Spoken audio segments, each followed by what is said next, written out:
স্বাস্থ্যকর নাকি অস্বাস্থ্যকর, কোন ধরনের ব্রেকফাস্টটা করা উচিত, এই তর্ক বহুকাল ধরেই চলে আসছে। কিন্তু তোমরা বলো তো, হেলদি নাকি আনহেলদি, কোন ধরনের ব্রেকফাস্ট তোমাদের পছন্দের? একটা স্বাস্থ্যকর ব্রেকফাস্টের মধ্যে আছে পর্যাপ্ত ফাইবার, প্রোটিন এবং স্বাস্থ্যকর চর্বি, যা তোমাদেরকে শক্তি প্রদান করবে এবং তার সাথে খিদেও মেটাবে।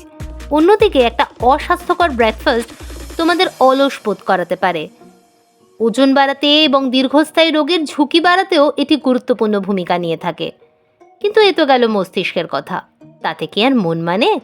সত্যি করে বলো তো, তোমাদের মধ্যে এমন কজন মানুষ আছো যাদের সকালের ব্রেকফাস্টে কচুরি তরকারি পছন্দের নয়? আরে বাবা, আত্মাকে খুশি করা তো আমাদের কর্তব্য নাকি? আর তাছাড়া শ্রী ভগবদ গীতাতে শ্রীকৃষ্ণ স্বয়ং বলেছেন, মানুষের শরীর হলো রথ আর মন হলো সেই রথের সারথি। সেই সারথি যদি সুদৃঢ় হয় তাহলে রথও গতিশীল হবে।